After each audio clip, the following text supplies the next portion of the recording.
की बात करी और सालों तक करी। भारतीय जनता पार्टी साल दर साल संघर्ष करती रही कि दिल्ली को पूर्ण राज्य का दर्जा मिले।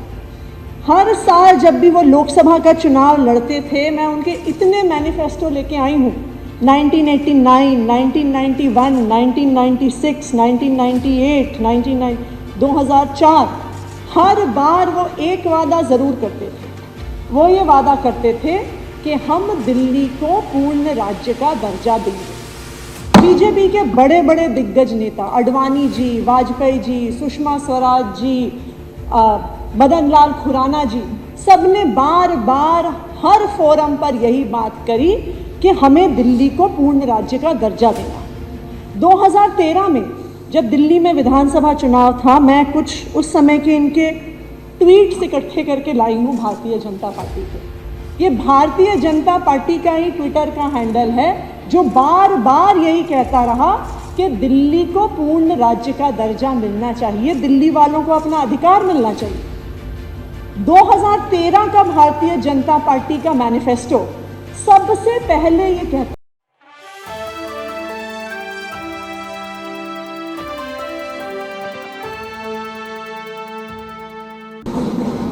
सुश्री आतिशी जी, माननीय मंत्री। धन्यवाद अध्यक्षा जी कि आपने मुझे इस महत्वपूर्ण बिंदु पर बोलने का मौका दिया। मुझे दुख है इस बात का कि हमारे भाजपा के साथी अभी इस सदन में नहीं हैं, क्योंकि वही हमारे भाजपा के साथी और इनसे पहले इस सदन में बैठे भारतीय जनता पार्टी के बड़े बड़े नेताओं ने इस सदन की पावर बढ़ाने की बात करी और सालों तक करी। भारतीय जनता पार्टी साल दर साल संघर्ष करती रही कि दिल्ली को पूर्ण राज्य का दर्जा मिले। हर साल जब भी वो लोकसभा का चुनाव लड़ते थे, मैं उनके इतने मैनिफेस्टो लेके आई हूँ, 1989, 1991, 1996, 1998, 2004, हर बार वो एक वादा ज़रूर करते थे। वो ये वादा करते थे कि हम दिल्ली को पूर्ण राज्य का दर्जा देंगे। बीजेपी के बड़े बड़े दिग्गज नेता अडवाणी जी, वाजपेयी जी, सुषमा स्वराज जी, मदन लाल खुराना जी, सबने बार बार हर फोरम पर यही बात करी कि हमें दिल्ली को पूर्ण राज्य का दर्जा देना। 2013 में जब दिल्ली में विधानसभा चुनाव था, मैं कुछ उस समय के इनके ट्वीट्स इकट्ठे करके लाई हूँ भारतीय जनता पार्टी के। ये भारतीय जनता पार्टी का ही ट्विटर का हैंडल है जो बार बार यही कहता रहा कि दिल्ली को पूर्ण राज्य का दर्जा मिलना चाहिए, दिल्ली वालों को अपना अधिकार मिलना चाहिए। 2013 का भारतीय जनता पार्टी का मैनिफेस्टो सबसे पहले ये कहता है, जहाँ पे वो कहता है our commitments, full statehood for Delhi, ये उनका पहला वादा था। हालांकि मैं आपको ये भी बता दूं कि भारतीय जनता पार्टी ने अब अपने इस मैनिफेस्टो को पूरे वेब, इंटरनेट से, सोशल मीडिया से गायब कर दिया है, क्योंकि उसमें उन्होंने खुद वादा किया हुआ है कि दिल्ली को पूर्ण राज्य का दर्जा देंगे।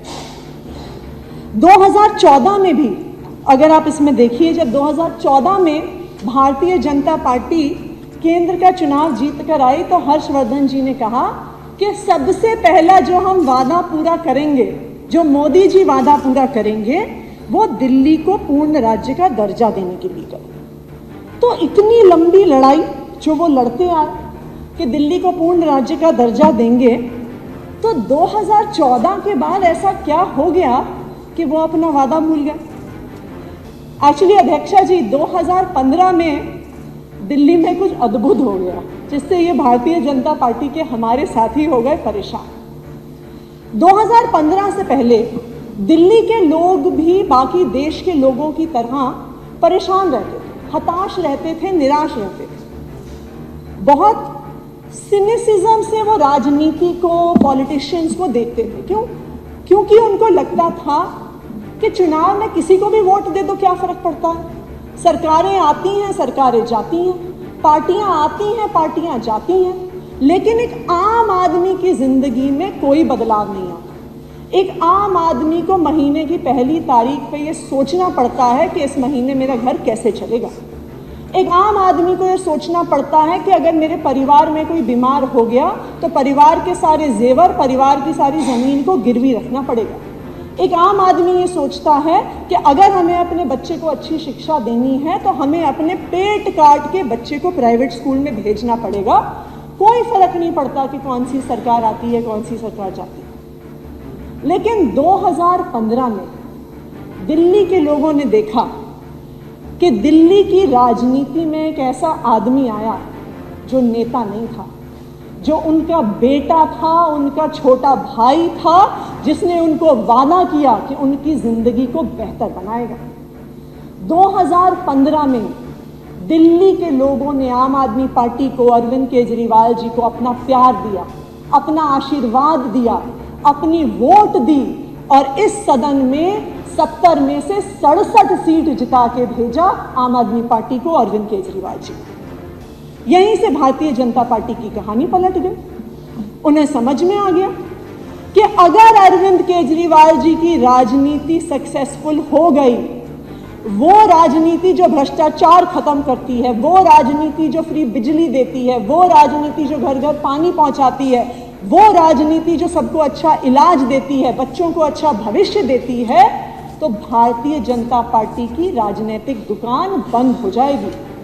और यही डर था जिसकी वजह से मई 2015 में एक गैर कानूनी, गैर संवैधानिक नोटिफिकेशन एमएचए द्वारा इशू किया जाता है और कहा जाता है कि संविधान कुछ भी कहे, संविधान तो ये कहता है कि लैंड, लॉ एंड ऑर्डर और पुलिस के अलावा बाकी सारी ताकत चुनी हुई सरकार के पास है। लेकिन एमएचए एक नोटिफिकेशन इशू करता है, कहता है कि सर्विसेज यानी अफसरों की ट्रांसफर, पोस्टिंग, अफसरों को आदेश देने की ताकत दिल्ली की चुनी हुई सरकार के पास नहीं रहेगी। अध्यक्षा जी, 8 साल तक दिल्ली के मुख्यमंत्री अरविंद केजरीवाल जी ने संघर्ष किया। इस नोटिफिकेशन के बावजूद, इस संघर्ष के बावजूद उन्होंने दिल्ली वालों के काम नहीं रुकने दिए। कभी वो सड़क पर उन्होंने लड़ाई लड़ी, एलजी ऑफिस में जाके लड़ाई लड़ी, कोर्ट में जाके लड़ाई लड़ी, लेकिन दिल्ली में उन्होंने वो करके दिखाया जो देश के 75 साल के इतिहास में नहीं हुआ। आज दिल्ली वालों को 24 घंटे बिजली मिलती है, फ्री बिजली मिलती है। हजारों ऐसी कॉलोनियां हैं जहां पे पहली बार पानी की लाइन पड़ी है, सीवर की लाइन पड़ी है। देश के इतिहास में पहली बार सरकारी स्कूल के हजारों बच्चे जो गरीब परिवार से आते हैं, वो हर साल जेईई नीट का एग्जाम क्लियर करके देश के बड़े बड़े इंजीनियरिंग कॉलेज और मेडिकल कॉलेज में एडमिशन लेते हैं। 8 साल तक अपनी ताकत कम होने के बावजूद भी अरविंद केजरीवाल जी ने दिल्ली के लोगों के लिए लड़ाई लड़ी। दूसरी तरफ उन्होंने कोर्ट में लड़ाई लड़ी, पहले हाई कोर्ट, सुप्रीम कोर्ट की डिवीजन बेंच, कॉन्स्टिट्यूशन बेंच 2-2 बार बैठी, लेकिन दिल्ली के हक की लड़ाई अरविंद केजरीवाल जी लड़ते रहे। और आखिर में भारत की सबसे बड़ी अदालत सुप्रीम कोर्ट, उसकी कॉन्स्टिट्यूशन बेंच ने 11 मई को एक फैसला दिया, एक तरफा फैसला, यूनानिमस 5-0 का फैसला। और उन्होंने कहा कि लैंड, लॉ एंड ऑर्डर और पुलिस को छोड़कर सारी ताकत चुनी हुई सरकार के पास है, ये सुप्रीम कोर्ट ने अपने आदेश में कहा। लेकिन भारतीय जनता पार्टी का क्या है?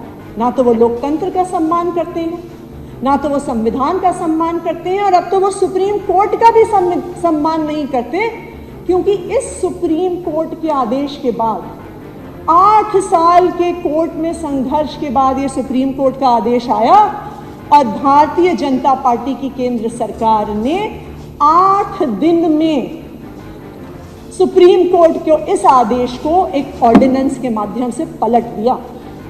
क्यों? क्योंकि उन्हें डर था कि अगर अरविंद केजरीवाल की सरकार को ताकत मिल जाएगी तो देश देखेगा कि किस स्पीड से काम होते हैं, पब्लिक के काम किस तरह से होते हैं। पहले वो ऑर्डिनेंस लेके आए, फिर वो बिल लेके आए। अध्यक्षा जी, इस बिल में दिल्ली के लोगों के ऊपर, दिल्ली के लोगों की चुनी हुई सरकार के ऊपर एक एलजी को थोपा गया। यहीं से कुछ ही किलोमीटर दूर वाइसरॉय का महल है, जो अंग्रेजों द्वारा भारत के लोगों पे थोपे गए थे कि भारत के लोग चाहें या ना चाहें, लेकिन वाइसरॉय उन पर शासन करता था। आज केंद्र सरकार ने भी वही किया है कि दिल्ली के लोग चाहें या ना चाहें, एलजी साहब उनके ऊपर शासन करेंगे। लेकिन मैं भारतीय जनता पार्टी को यह कहना चाहती हूं कि उन्होंने अरविंद केजरीवाल जी की ताकत कम नहीं की है, उन्होंने दिल्ली की चुनी हुई सरकार की ताकत कम नहीं की है, उन्होंने दिल्ली की जनता के वोट के अधिकार को छीना है। और दिल्ली की जनता को, देश की जनता को वोट का अधिकार लाखों लोगों के संघर्ष के बाद मिला था। अभी 15 अगस्त बीती है, 15 अगस्त को हम स्वतंत्रता दिवस मनाते हैं, हम तिरंगा फहराते हैं। ये तिरंगा फहराने का अधिकार, वोट करने का अधिकार सैकड़ों लाखों स्वतंत्रता सेनानियों की कुर्बानी के बाद मिला है। भारतीय जनता पार्टी को ये याद रखना होगा कि लोकतंत्र जनता का शासन होता है, और अगर आप जनता की ताकत को छीनोगे तो जनता आपको मुंह तोड़ जवाब देगी। कुछ ही महीनों में लोकसभा का चुनाव आ रहा है। मुझे पूरा भरोसा है कि जो आपने दिल्ली के लोगों के साथ अत्याचार किया है, जो आपने दिल्ली के लोगों की ताकत छीनी है, यही दिल्ली के लोग भारतीय जनता पार्टी को मुंह तोड़ जवाब देंगे। ना सिर्फ लोकसभा में 7 सीटें भारतीय जनता पार्टी हारेगी, लेकिन ये जो 8 सीटें भी इन्हें दिल्ली की विधानसभा में मिली हुई हैं, 2025 के चुनाव में ये भी चली जाएंगी, और 70 में से 70 सीटें दिल्ली के लोग अरविंद केजरीवाल जी को देंगे। भारतीय जनता पार्टी बस एक आखिरी चीज याद रखे, आप लोगों पर अत्याचार कर सकते हो, आप उनकी ताकत छीन सकते हो, आप उनकी वोट की शक्ति पे वार कर सकते हो, लेकिन आप इस सब से दिल्ली की जनता का दिल नहीं जीत सकते, दिल्ली की जनता का प्यार नहीं जीत सकते। दिल्ली की जनता का प्यार अरविंद केजरीवाल जी के साथ था, है और रहेगा। धन्यवाद।